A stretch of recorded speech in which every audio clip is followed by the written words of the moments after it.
आज मैं आपसे कुछ मांगने आया हूं। नहीं नहीं, वोट। सीधी बात, नो बकवास।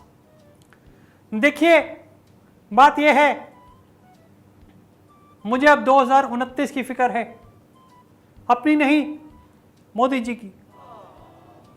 मैंने तो मोदी जी को चैलेंज भी फेंका था। आपने 4399 दिन पूरे कर मेरे नाना जी को हरा दिया। क्या बोलते हैं उसको, जो इकलौता प्रधानमंत्री चुना जाता है उसके रूप में। पहले मेरे नाना थे नेहरू जी, और उनसे ज्यादा दिन अब आप जो इलेक्टेड प्राइम मिनिस्टर हैं वो 4399 दिन आपने पूरे किए थे। पार्टी भी हुई थी, मैं भी आया था, आपको बिना मन के फूल भी दिए थे। पर क्या करूं, आपने सब कर लिया है, अब तो आपको बस मोक्ष को प्राप्त करना है। पर मुझे आप अपने सामने रहते रहते 55 साल की उम्र में मोक्ष को प्राप्त करा रहे हैं।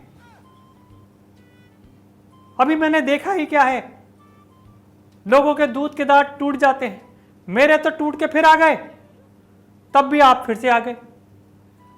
2029 में मुझे जीतना है, पर कहां से ये मुझे समझ में नहीं आ रहा है। तो ये पहली आप सुलझाइए, भले ही एक दिन के लिए, 1 घंटे के लिए।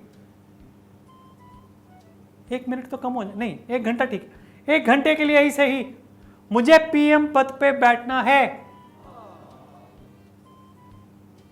वो कौन सा गाना था, शादी तुझी से हो मेरी, भले शादी के दिन टहल जाऊं, वही उसी तरीके की चीज।